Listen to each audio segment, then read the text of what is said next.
Hey, JP Mitchell is with us today, and I am so excited to have her coming to interview for Writing Wednesdays.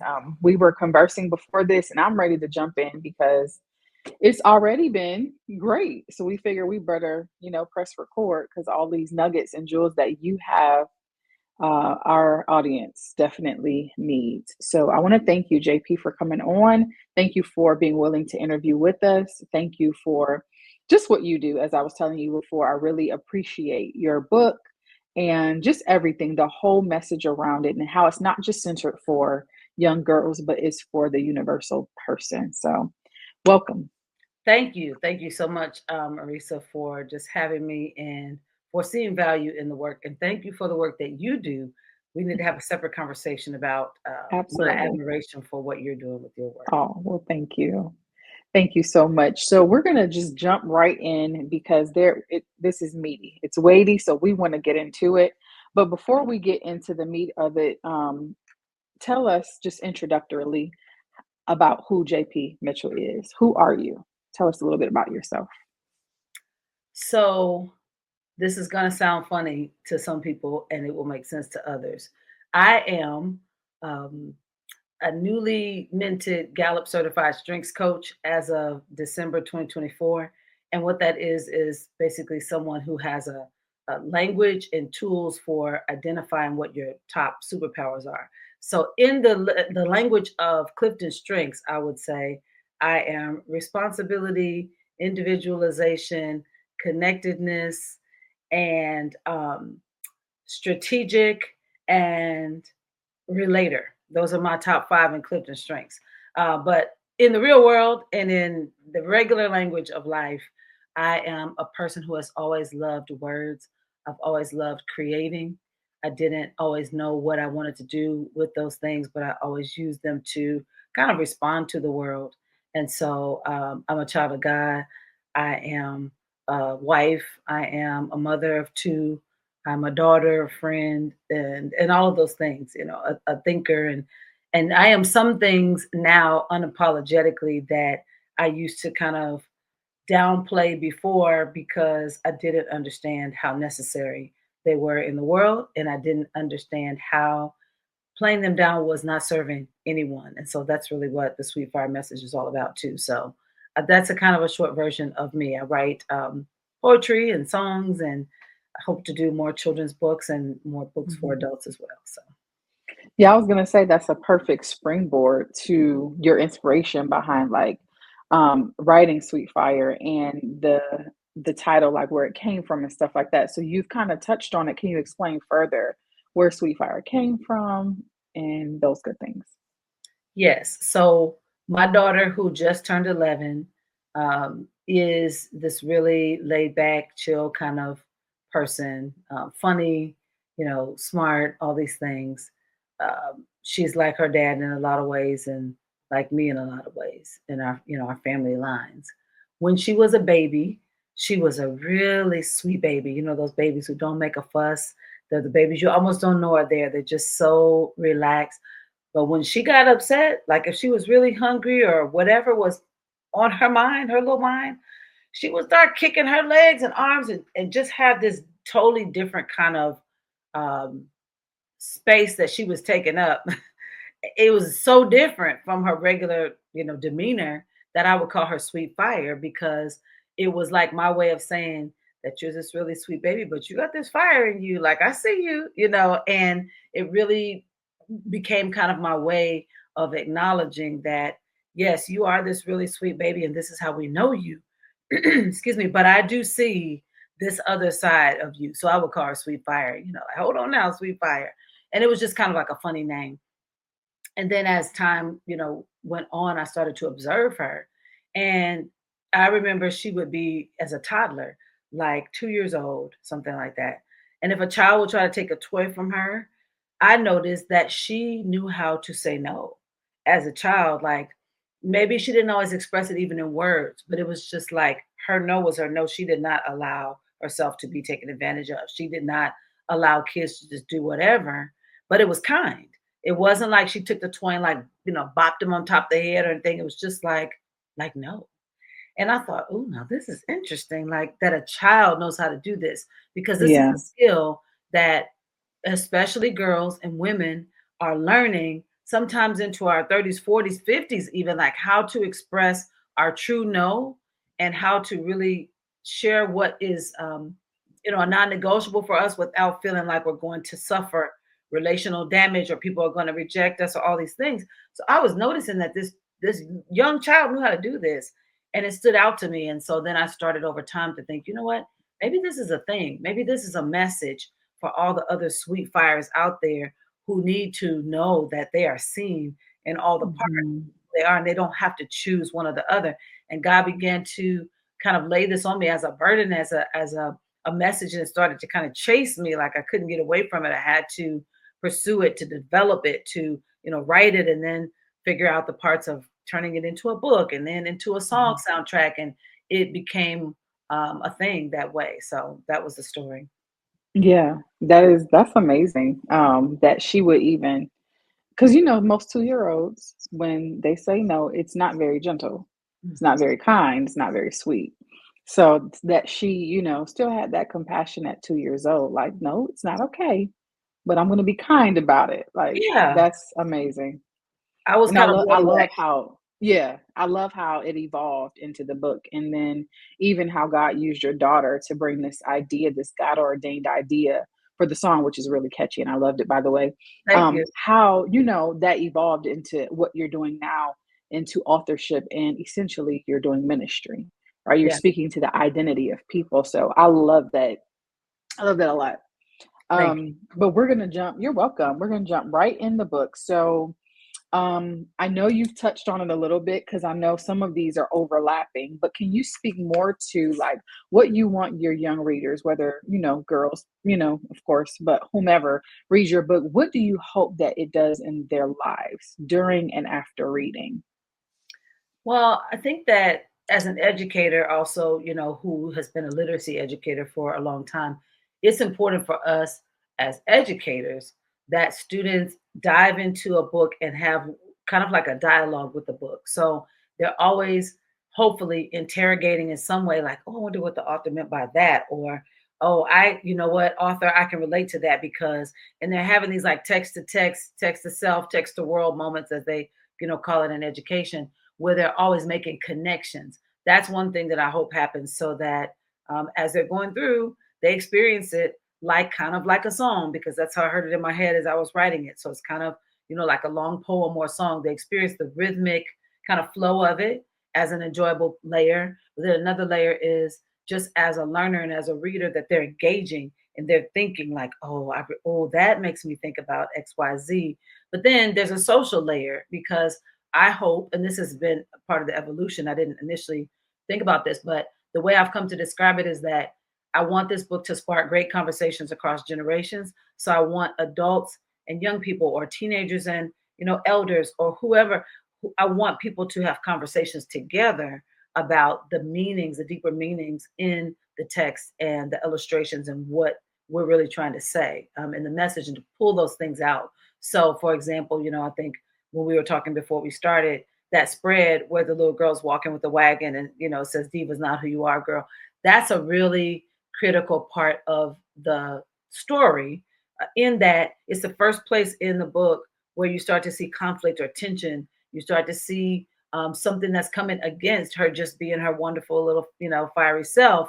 And what does she do with that? And what does the tension look like? It's not always somebody trying to hit you or somebody saying mean words to you. It can be the way they respond to you. It can be their body language. It can be, when you come into a space and you say, I want to be an astronaut, and people say, you know, well, it's so all of those things are kind of embedded in that spread that people can pull out and connect to their own experiences and have conversations. And I really want young people and older people, stair steps, whatever, 13-year-olds talking to 18-year-olds, whatever, to be able to say, hey, what does that look like for you? What is your version of being the little kid minding your business, pulling a wagon, and people are looking at you like you're doing too much? What does that look like for you? And for older people to be able to say, you know what, I kind of buried that memory. I forgot how much uncomfortable, how uncomfortable it was in middle school, the way they treated me or whatever. But Now that we're talking about it, I remember in the seventh grade, Yeah. like to fill in, Yeah. to unearth those stories, even the ones that we might have buried because we're like, "Phew, I'm so glad I'm out of middle school. That was rough. I'm done." But they need to hear our stories, and our stories, your story, my stories, of when we were 8, when we were 12, when we were 16. Those stories are completely invisible to the world unless we pull them up and dare to share them. And I'm not saying that we want to dredge up old pain, but in some ways, yes, if it helps us to make peace with it, reckon with it, and pull the lessons out to share with somebody younger. Mhm. Yeah, and even, when you pull it up, like you said, share with somebody younger about how you got through it or how it made you feel so they can relate and know that they're not alone, and I love that, yeah. This is I think people just really need to get this book, whether they have young girls or not, because somewhere inside of us as women, there is still a young girl, and she Mhm. may not be, hugely traumatized, but something happened Yes. because I feel at some point, because I was sitting here while you're talking, I'm like, when was mine? Like, I know something happened. Was it, when I started going to school and then the reality of the world hit. Mhm. I didn't go to preschool and daycare. I was at home until I was 5. Yeah. And so having to go out and deal with something that was not in my home, what I was used to with these other 4 people that I lived with or at church, Mhm. it's different. It's different. Yeah. And, with me, I'm gonna just say this, with me being light skinned, people are always like, what are you? Mm. Do you fit in here or do Wow. you fit in here? And so that was something like even to this day, I had somebody ask me the other day, no, no offense. I was like, none taken. You want to know what I am? Like, you want to know if I'm black or white? Like, You already knew. yeah, yes, because I've gotten that my whole life. Wow. It was not something that's like super offensive, but as a child, you're like, why does it matter? Right. I had to ask my mom, what am I? Like, Mhm. that was not something that was, we were. Wow. You know what I mean? And I so, do. yeah. I do. It's interesting. We're kind of going down these different rabbit trails, but like, um, there are some people who, when it came out that Bill Cosby was, you know, likely doing some things that he shouldn't have been doing, that people just completely were like, I'm done. There's no Bill Cosby, Bill Cosby never existed to me. That has not been our experience. And so we do not approve of anything that is, has been disrespectful or abusive towards Mhm. anybody. And at the same time, there were so few creators who created things that showcase the dignity of Black life over the course of time, that the Cosby Show is still something that like my family watches on. I don't know what this on, like one of these whatever the service is that we have, my husband sets up. But my kids watch Cosby Show episodes at their age, which is, so many years before us that those episodes were created. But the reason why I say all that is because it might not make sense for me to bring up Cosby Show now without having said that, right? That we are Mhm. watching these old episodes. And I was watching the other day and I thought to myself, isn't that interesting that Bill Cosby, however they cast these actors, chose to have his Mhm. 2 older daughters be very, very light skinned and totally Mhm. different skin tone than the rest of the family. And I think that there seemed to be so many deliberate, quiet statements in the Cosby Show about culture. And I concluded, I don't know if this is true or not, but I concluded that maybe that was because they wanted America to watch a show where you could see Black people of different skin tones and it not be the conversation and nobody blink about it and nobody think, oh, he's brown, she's light, he's whatever. And they had all different kinds of skin tones in the family. And I thought maybe they did that on purpose to kind of highlight that, hey, we don't care. Like, we're family, Right. So I don't know. Do you have any Wow. thoughts on that? Did you used to watch? Yeah. Absolutely, we definitely did. And so, I'm thinking to myself, because I've never even, like you said, it was not a thing, like, where I'm like, "Why is she?" Because I saw it in my own family. Like, Mhm, even within my mom was the oldest of 10 through her mother, she was the oldest of 10, and there are different shades. mhm. My grandmother was very bright skinned, not as bright as me, but she was very bright skinned. So I'm like, okay, on the Cosby Show, I know this is not reality. That's not really her grandfather, but I'm like, maybe they took after the grandpa, Mhm, mhm. Grandpa Huxtable. I don't know, but yeah, it's very interesting that that's a thing, but that can be one of the things that kids will use to Yes. kind of single you out, and it's like you don't really fit in with the Caucasian group, you don't really fit in with the black group, so what do you do? Wow. And it's like, and that right there could have um shut me down to where, okay, I'm gonna use your quote, um, have me walking around being an ember when Mm, I should really be a flame. wow.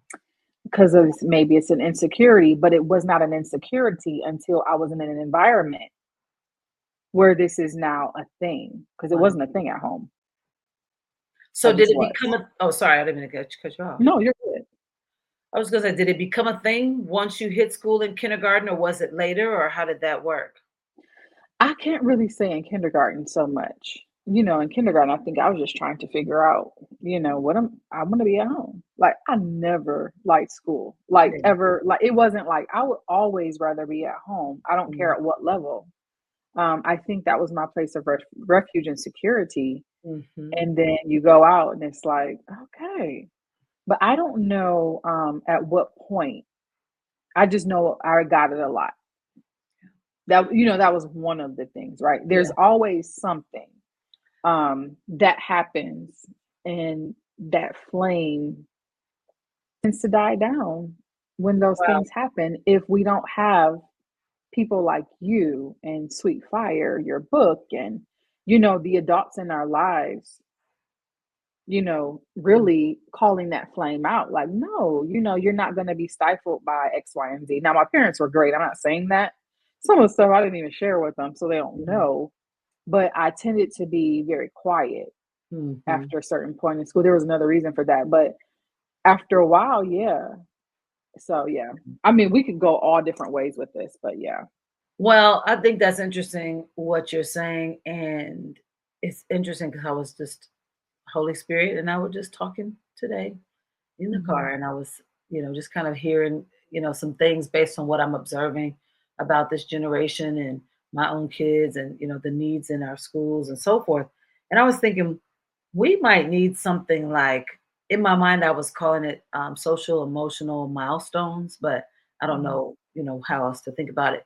But some tools to help kids on the front end before they experience certain things to say, hey, you get to write about here. And I'm thinking of really about transition moments, like especially Hmm. like before going to school, between elementary and middle school, between middle school and high school, really those transition times, especially. But this is what you can expect to happen. These are the Hmm. some of the roadblocks that might come your way so that Yeah. they're not bum rushed by them or, ambushed like, oh, I didn't see that coming. And then they have to unpack and undo. I don't know. I was just thinking about that. Like, what would it be like if, we on the front end said, you're probably going to run into this. And I just want to prepare you, even with like some scripts. This is what you can say because they're probably going to ask Hmm. you. Da, da, da, da. So I've just been thinking about that, just different ways to equip, kids Yeah. for this I journey. think it's a great idea.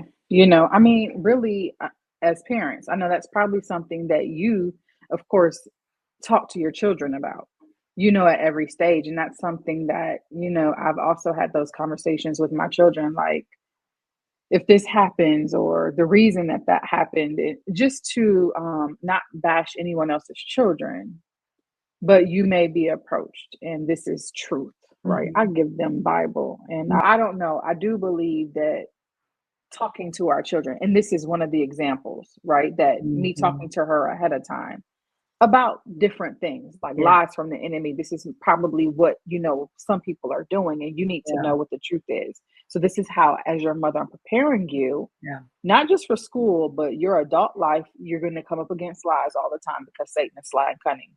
Mm. He doesn't want you to have the truth. So, yes, I am in agreement with you that it would behoove us as parents, as leaders, to prepare our children. And the identity and the things that you talk about in your book, they do speak to that. Because Mhm. for the girl who has not had the being labeled, as a diva or label as whatever the label is they're trying to put on you. Mhm. This book is preparation for that. Or for the ones who have, now they will be able to put language to the Language. experience that they had, right? Yes, yes, and you said, I'm glad you brought that up because you asked, "What did I want the book to do?" And I forgot to say that with that spread we talked about being like the centerpiece, I really want the conversations to land on this idea that, oh, sometimes you're literally just minding your business, being your unique self, and people in the world and media and all this will start to come with their ideas of who you are and who you should be, and you get to decide whether you accept or reject those labels and those ideas. Yeah. That's an important Definitely. takeaway, you know? I love that. That is so powerful because some people don't feel that they have a choice. Mhm. They just go with it because, oh, that must be who I am. Yeah. Going back to what we as parents should be telling them. Yes. Yeah. I Yeah. love that. Um, I think we touched on why it's important to start instilling identity in our Mhm. children, early. Um, yeah. So I'm gonna ask you this, we're gonna flip just a little bit. Were there any personal challenges that you faced while writing the book, either spiritually or practically? Well, for me, the process from idea to holding a book in hand was about 6 years. I never thought it would take that long. I had friends who were writing books and knew people who were writing books, and their process looked different. So they wanted to create a book, get the illustrations or do whatever, and then put it on Amazon, and then they could say to the world, I'm an author. And it was like such a um, very efficient path, right? And Mhm. you submit your files to Amazon, and they can distribute them through print on demand. There you go, voila. And I felt like, what is wrong with me? Because I couldn't get away from this idea that I was assigned to do mine a different way. Mhm. So Mhm. I felt very much led and directed. I was supposed to crowdfund this project so that I could have a collective experience where it could be like like a communal thing to create this book and Mhm. to be able to print the book because I didn't want to just send my files to Amazon. I wanted to offset print, like, right, choose a printer and decide how the book should look, feel, and all that, and get books in hand to get to people. I know that was like kind of a non-traditional process according to how other people do it, but I really thought I was supposed to do that. So that would kind Mhm. of tug on me along the way because I'm like, oh my gosh, this is taking me so long. There were so many steps. Sometimes we kind of had a pause in production with myself and the illustrator due to my end, sometimes due to her end. It just sometimes we would be, kind of um, slowed down just along the way for different things. I had Mhm. to find a printer, I had to find a designer. Like that was a challenge for me is just how long it took to do all the different pieces, but I just felt compelled that I was supposed to do it. So I just kept pushing little by little, little by little. I just keep on moving through, a very busy life, a demanding Yeah. career, Yep. husband, family, elder care from afar, COVID, losing family members during COVID, all these things. I just kept little by little moving forward because I felt like I was supposed to do it that way. So that I think was Yeah. a challenge. Yeah. I hear comparison in there. So like that's how, and that's a trigger the enemy, of course. He's throwing that at you, hoping that that will also trip you up to where mine doesn't look like this one, Right. or that one. Yeah, I think he does does that a lot, and we know it specifically how God told us to do a thing, and then it's like, but how come I've done it and it's not doing what that one's doing, or it's not, Yeah. just the comparison piece of it. So yeah, And but even if I you don't love. think you're Mhm. comparing. Oh, sorry, I didn't mean to cut Right. you. No, go ahead. Go ahead. I was just gonna say, even if you don't think you're comparing, you think that you're just noticing, Mhm. like, wait a minute, why am I complicating this? But really it Right. is comparison Yeah. because it's like Noah, if Noah said, well, wait a minute, I don't see anybody else being an ark, so Mhm. what? Mhm. That's totally irrelevant. What did he tell you to Right. do? But it gets a Yeah. little hard, along the way. Yeah, definitely. It's, when you said it doesn't, you don't even know, you said noticing. That's powerful.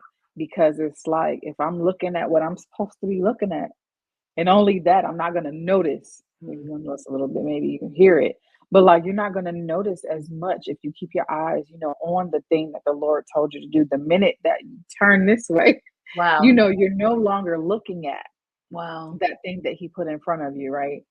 So Yes. yeah, I love that you said that. You like we look at it, we're like, how are we noticing? We're not comparing, we're noticing. But like you say, in actuality, the moment I take my eyes off the very thing that He told me to do, and I start looking to the left or the right, that becomes a problem. And it can slow us down. And then, our thing might start to evolve and look like that thing, if That we're could be a whole book. Like, that could be a whole book literally for children and adults yes, again, because, yeah. you might be depositing a little piece in my spirit here because that's another thing that is, like you Mm, said, is so big and is so common that how do you, if you have no peer to run alongside you, you have no, compatriot or whatever they call it, no comrade to be like, okay, we're doing this together. And God is giving you something and it feels very lonely. It feels very isolating. You're like, man, I mean, but look over there, like they're doing it all together in a group, and mhm. look over there, and look how easy that is. And you're noticing, right, that Noticing, other yeah. people are doing it a different way, whereas maybe if initially you hadn't even thought to care about that or think about it. But as it becomes more isolating, and as you realize that, wow, this is a me and God thing. This is lonely. Mhm, Then mhm. the noticing starts to, the voice, maybe of that noticing starts to tell you things like you said, like, well, you don't have to, it doesn't have to be that difficult. You can just, Right.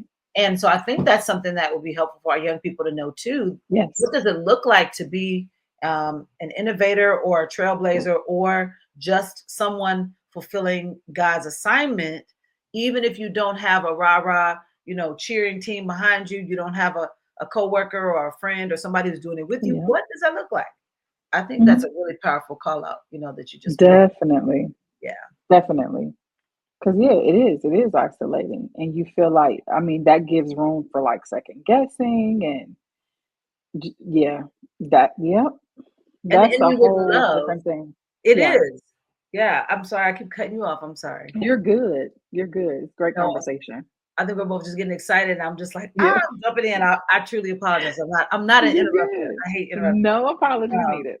no, but I was just gonna say that that is that's a thing. Like people need to, really look at, if you don't do it the way you're supposed to do it, no matter who else is doing it or not doing it, something will be missing. Kind of like I said in the TEDx talk, something will be missing if I don't bring my thing the way I'm supposed to bring it. And if we keep that in mind, more than we keep in mind the discomfort, more than we keep in mind the isolation, and we keep in mind that there's something that I'm birthing here and it looks different from what everybody else is doing. And this is so weird. This is so Mhm. uncomfortable. And why me? But don't worry about that. Once it's birthed in the earth, I will see why this particular piece needed to be brought in this particular way. And I don't have to Yeah, know it up front. I'm going to trust right. God and do the process. Yeah, man, that is so powerful because how many times do we do that? If it's your fruit is not gonna taste like anybody else's fruit because That's it's yours. You know what I'm saying? Like you are the one bearing it. So it yeah, shouldn't taste like or resemble the one over there, that's good. you know? Yeah. We could be talking for hours, but I love this. Right. I love this. I really feel like people need to hear this because even for like adult writers, who are struggling with that very thing. Like, I know God put this in my heart, but how come it doesn't look like such and such is? Hmm. Why? And it is very isolating. I think though that you have to lean into that isolation. Like at that point, you lean into it like you're leaning into God, and that creates such a dependency because it's like you may want to call auntie, uncle, cousin, friend, whatever, like getting their opinions, but a lot of times that's not what you need.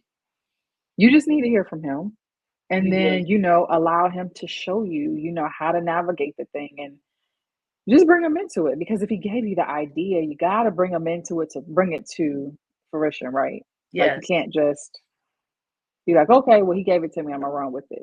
No, you got to run with your hand in his. Like it doesn't work any other way, and other people are not gonna see the vision how he gave it to you because it's yours. You can't expect for anybody to even back your dream like you do because it is yours. He'll back it Sure. because he gave it to you, but Mhm.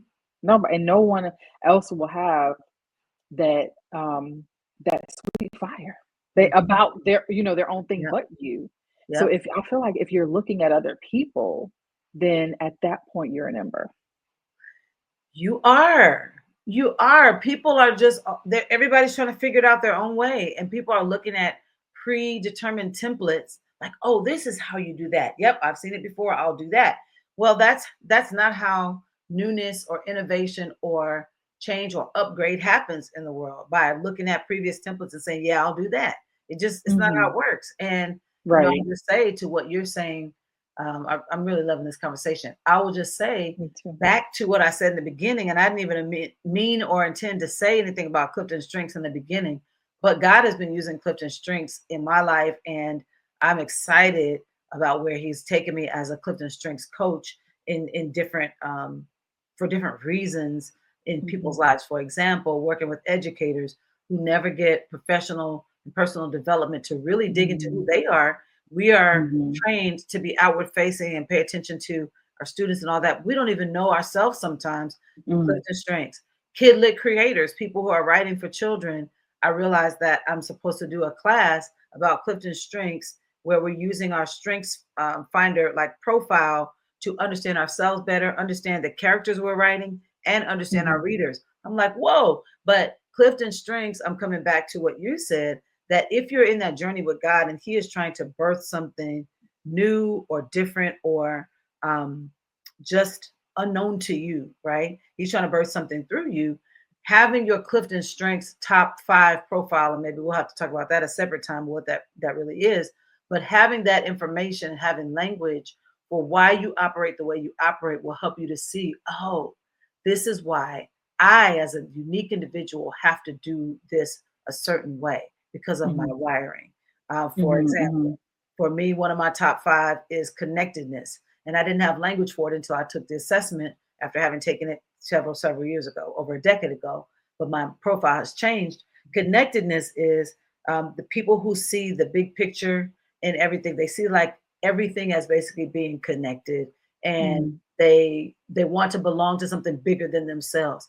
That's part of why God had me to do the crowdfunding to launch my book. I needed a collective Ah, experience, but I didn't know why. It's because yeah. connectedness is very important to me. I want to feel like I'm not just doing things in isolation and unto myself. I want to connect what I'm doing to something bigger than me. But I didn't have language without the Clifton Mhm. strengths, right? So some of those, if we are going through that journey and we're trying to birth something new, we're trying to birth something powerful that maybe we've never seen before, the language of Clifton strengths is very helpful. And Mhm. unpacking it with a coach is very helpful to kind of shine light on how God has made us and why our journey looks the way it does. Mhm. I love that. Yeah. Wow. This is such a great conversation. This might be a part 1 and 2. Yeah, right, right. I love this. Yeah. Let's talk about the impact that your book because we you touched on it. It's just like a flowing conversation. So we'll talk a little bit again further about how your books have opened doors for opportunities or conversations you didn't expect. And we do want to mention definitely, and I'll put your link in the description to your TEDx talk. Yes, thank you. Mhm. So, what Yes. opportunities has this afforded you? So I think that the book obviously was the first piece of it. And then I felt like I was supposed to finish the song that was running through my head as I was writing the book, this chorus that I kept hearing. Oh, sweet fire burns so bright. I kept hearing this piece. Mhm. And so I knew I had to turn it into a full song. So that Mhm. was, I felt like an opportunity that was not extended by someone else, but it was an opportunity that we created, right? To make sure that the soundtrack is out there. And that's another piece that's really important to me is the soundtrack that's in our ears at any given time. And equipping young people to know you can create your own soundtrack. You may be hearing Mhm. a soundtrack, a download from God that nobody else hears, and you need to make that real for yourself in whatever way is necessary.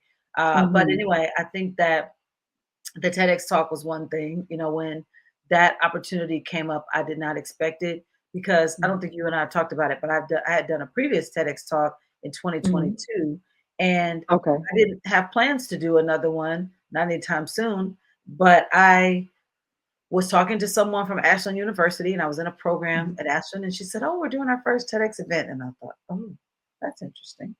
And then I just kind of let that go. And then she said, Mhm. "Well, I can give you the information about applying." And I thought, "Uh-oh, here we go." That's why she brought it up. This is how you Yeah. know that it's about to start. Even if you're not really wanting to do something, it's like, I'm Yeah. supposed to do this. And that's what I said. I was like, God, I'm supposed to do this, aren't I? Oh. And I Mhm. wasn't sad, Yeah. but I had so much on my plate, just the Yeah. preparation and all that. But the message compelled me.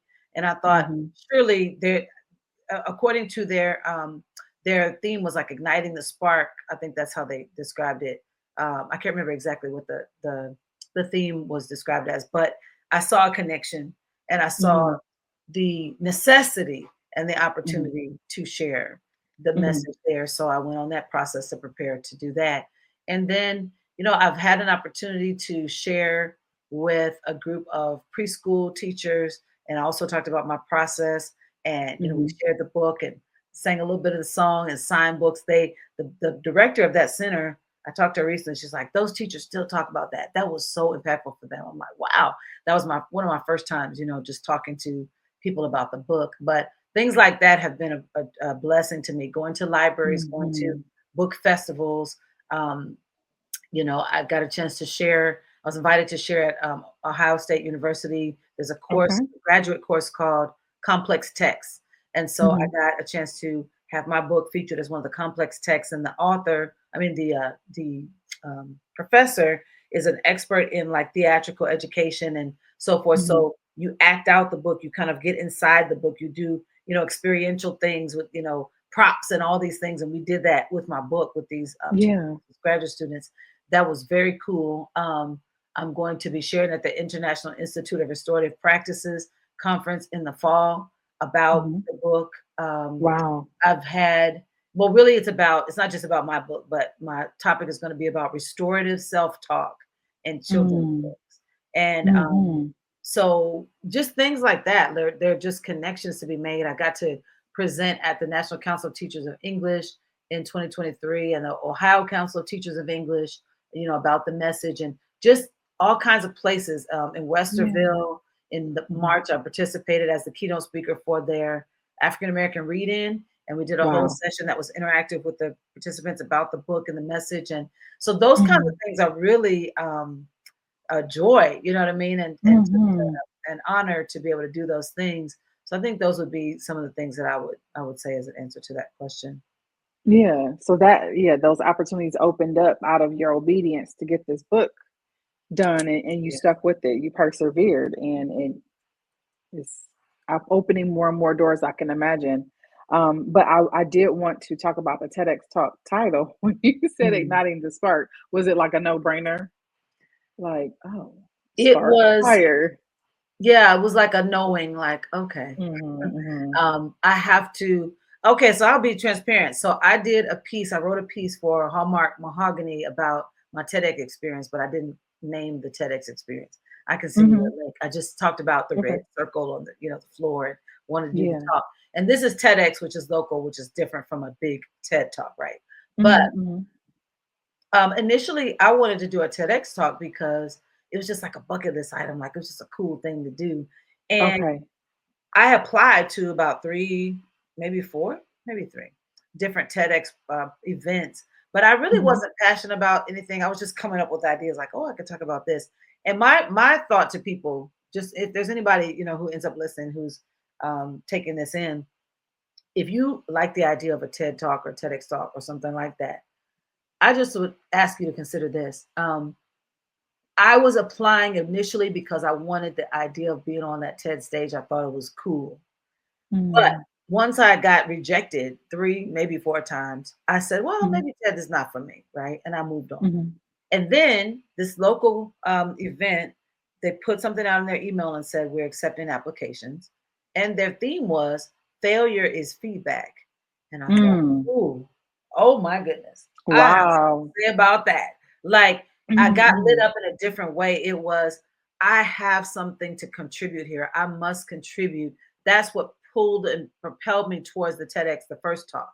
And it did the Okay. same with the second. Instead of Yeah. ambition propelling me, like, oh, I just want that chance. I want to do a talk. Like, this is cool. I just want to be on the stage. It's different. It's kind of like, Yeah. I just want to be seen versus I must speak on this. That's how Yeah. I ended up stepping into those two TEDx talks. It was different. Do you know what I mean? It wasn't that I even really wanted to the second time. I had a lot of Mhm. things going on, but I had to. It was like I was Mhm. compelled by what that they had opened up this door for certain Mhm. stories to come forth, and I knew that I had to bring mine into the spaces. So I think that's a different place to approach these Yeah. kinds of things, like TED or whatever. It's more from a um, it's more from an not obligation, but like an opportunity to share something that is valuable and needed Yeah. versus I just want to be seen, pick me, pick me. It's different. Yeah, You know yeah. what I'm saying? Right. Yeah, because like, when God plants that in you, then that thing grows, and it Yes. can't help but show through a Yes. TEDx talk or through really your friendships or just your life in general. Everywhere you go, that thing that He put inside you has to come out. Yes. And so when they get have a topic like that, it speaks to everything that you're going through or had gone through, and Yes. then the one that aligns with your book is like, okay, God, here we go. There we go. Yeah. Yeah. Yeah, So his then timing is he closes the perfect. door open. Yeah, his timing is perfect. Like, we don't have to worry about the wins and the hows and all Yes. that. We just have to be obedient. It just And I boils think down to many that. times they'll come when we're not looking for them, right? If we're Yeah, looking for yeah. them, like, oh, I just wanna, can you just sometimes if we're Christ followers, sometimes he'll be like, no, you're doing too much. You Yeah. have the wrong motive, you have the wrong Correct. focus, this is not what Yeah. this is for. And then when you put your eyes back on your assignment, like, okay, let me just mind my business and do what then Yes. it's like, okay, now I do want you to be heard, but I wanted you to have the right heart. Here you go. You know Right. what I'm saying? Yeah. Motive. Yeah. It goes back to, could be the right thing at the wrong time. It's still the Mhm. wrong thing, right? Mhm. Right thing at the wrong time. Yeah, it's still the wrong thing. Yes.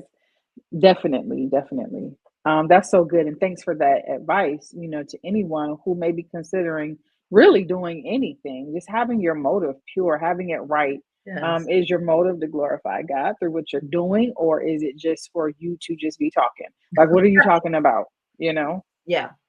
a lot of times people like to hear themselves talk. But what's one piece of feedback or a moment with a young reader that reminded you, this is why I do this?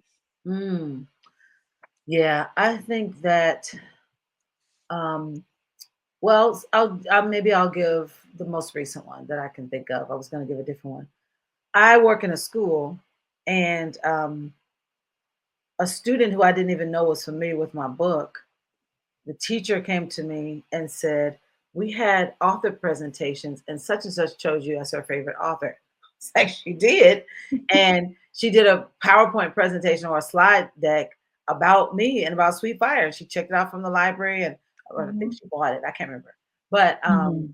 I was like, wow. I was kind of blown away by that because I see this child.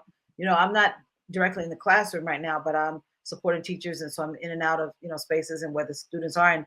And she saw me. She never said a word about it, but she decided that she was going to. She's a fifth grader who just left our school, because Mhm. graduated out. But she decided she wanted to feature Sweet Fire in her presentation.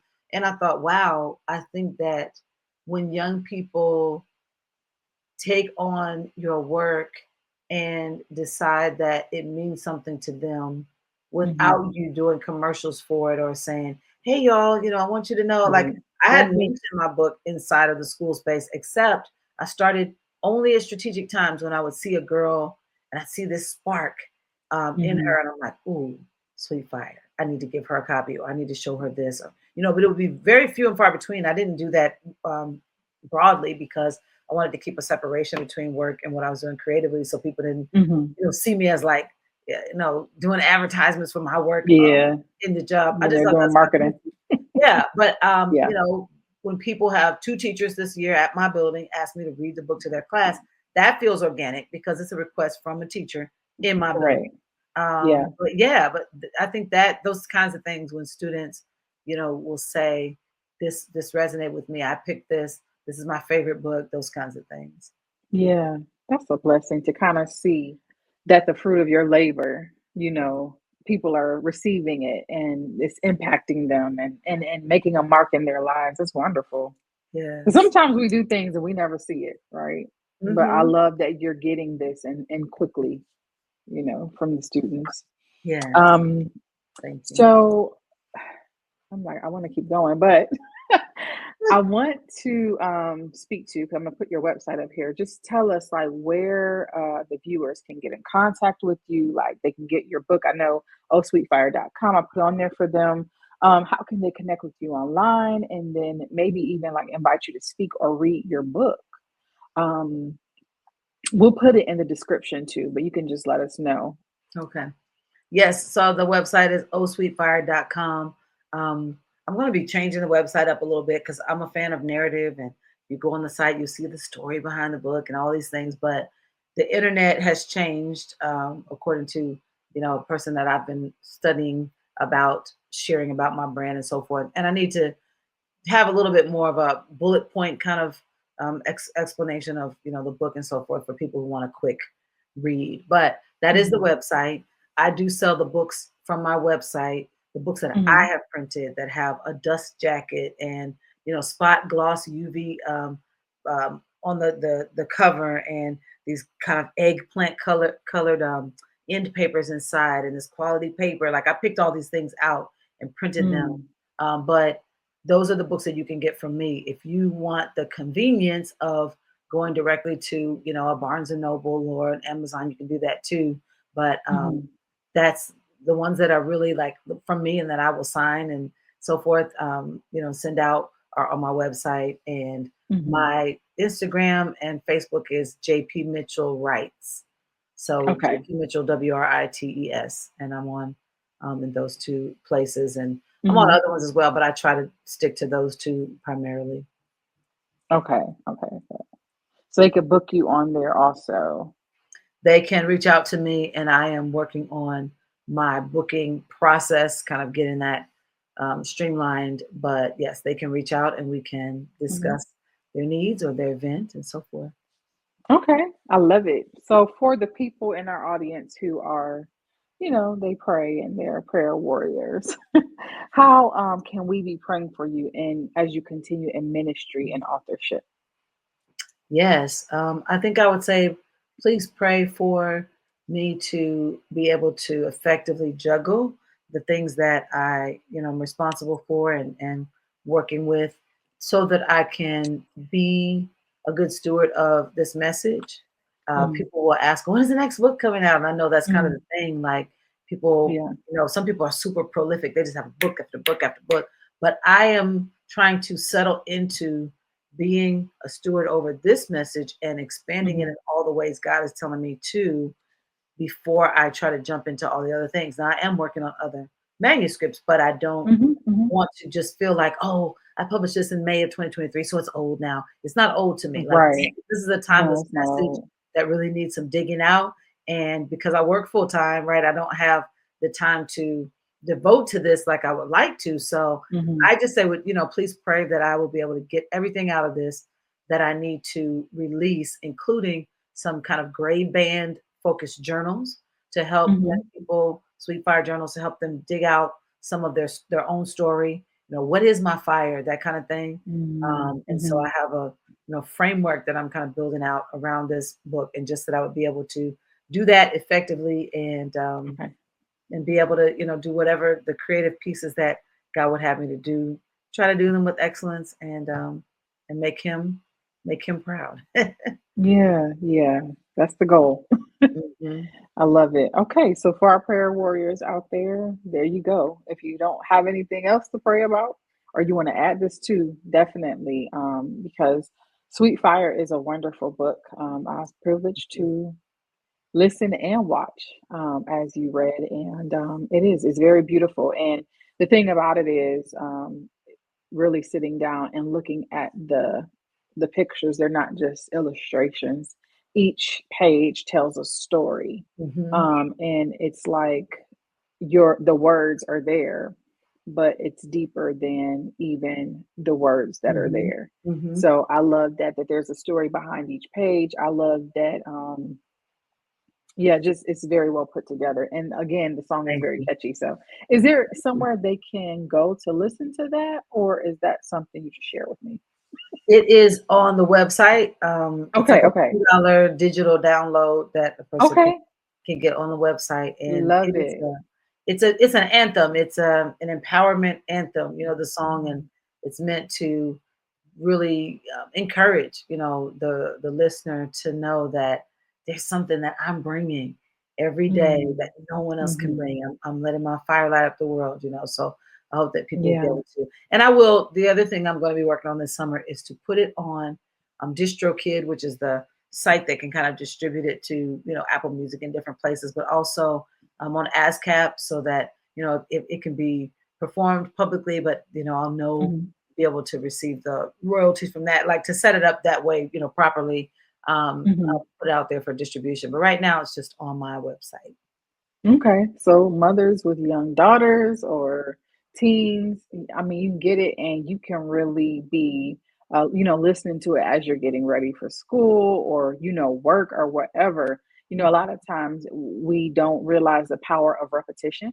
Hmm. So if we put this on in the morning for our young girls or Yes. for, our young children, our teenagers, it has the power to, with repetition, rewire Yes. those brain connections. You can Yes. rewire it to where it helps them to have a positive day.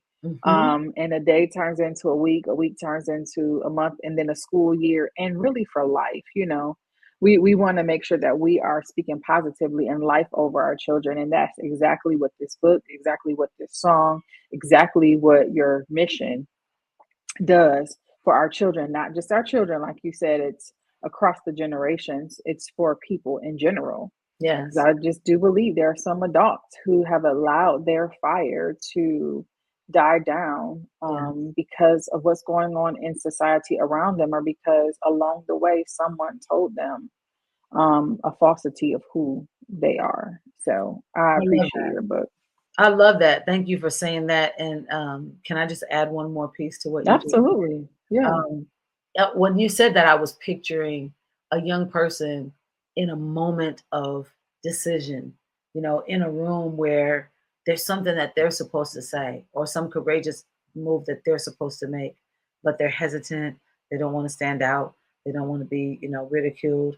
And they have, like you said, this soundtrack in their head that says, let your fire light up the world. It makes you beautiful, girl. And they're like, wait a minute, I got to speak, right? Yeah. Because Yeah. those soundtracks in our heads, whether it's our grandma's words every morning, or whether it's a song or whatever, those are the things that propel us and push us into destiny moments. And so that what you said is exactly what the song is meant to do, is to be that repeating message in your head when you need it, right? It shows up Yeah. reminding you who you are when you need it. So yeah, that's powerful. Correct.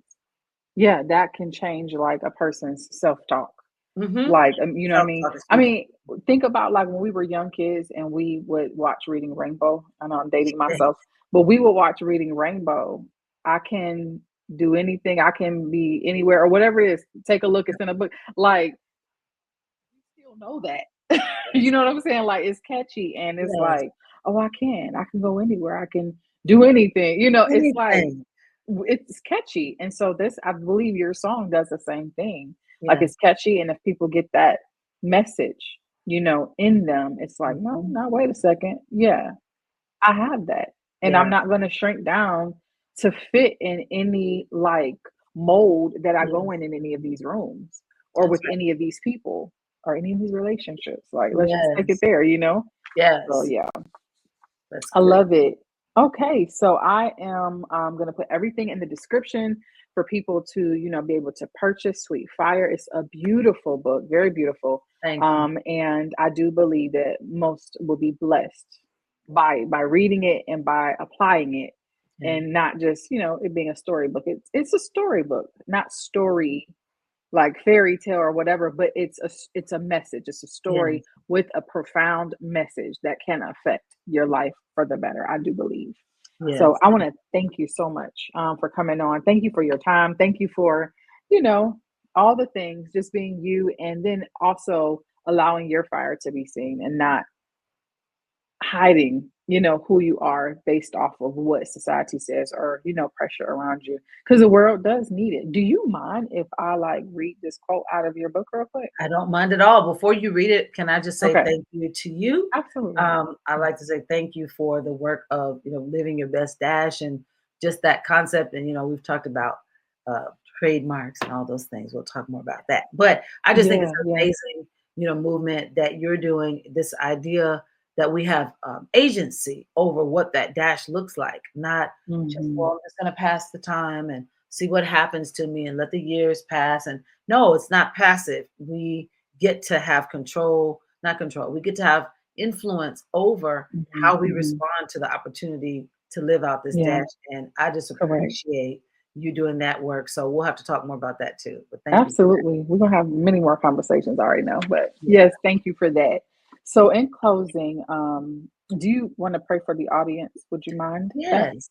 Yes. Okay, so I'll read this quote and then you'll go into that. But so there's a part in there. I'm going to just paraphrase the first part and then I'll get into the quote. It says, in order to conform to what their peers or peer group or societal pressures bring, it says, this is the quote: girls end up hiding or suppressing their best gifts, the things that are in them that we really need in this world.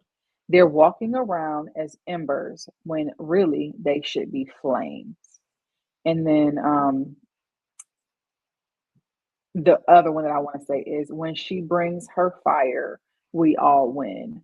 So we want each young girl to bring their fire because it's not just for you, it's for those attached to you, it's for the world around you, and for those that come after you. Like, you have to be you who God called you to be unapologetically.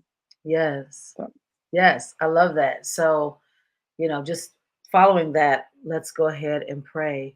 mhm, Father, in the name of Jesus, we just glorify you. We give you honor. We give you praise. We thank you that you are the author of mhm, everything, every good thing, Lord. You're the author of our stories. You're the author of our lives. yes, We thank you for being so detailed and creative in the way that you made humankind.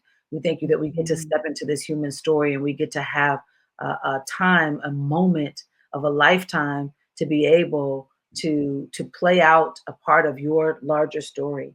And so, Father, we just mhm, thank you for loving us enough to give us new mercies and new grace every single day to fulfill individually unique assignments in the earth.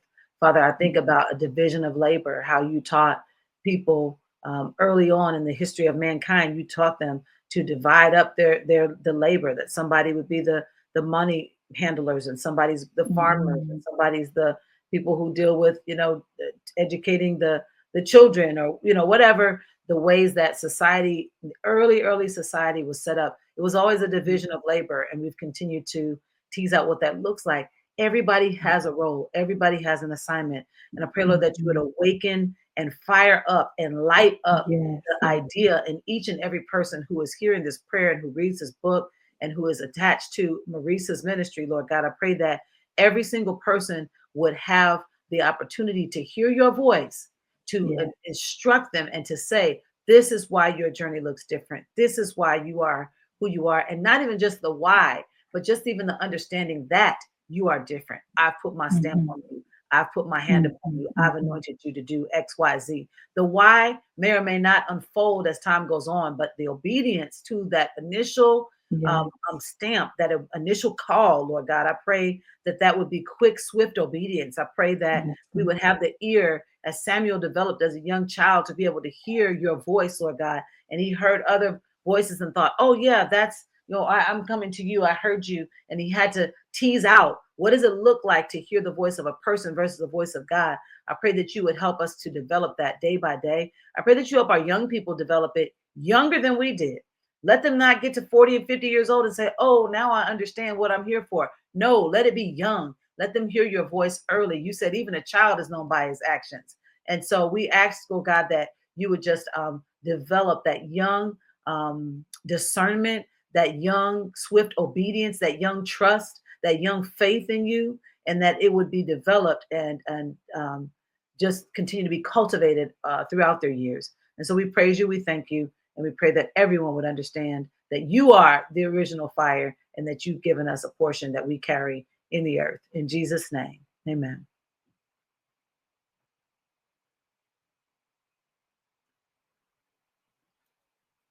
Are you, let's see, I can't hear you for some reason now. I don't know what happened. But, You know what? I was muted. oh, okay. Okay. Sorry about that. Yeah, I was straight muted. I'm just over here talking and saying amen. And yeah. So I just want to thank you again. I love that God is the original fire and we have a portion to carry.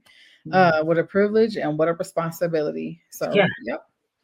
Thank Yes. you Thank so you. much. Thank you for having me. And hopefully, oh, absolutely. It was the honor was all mine.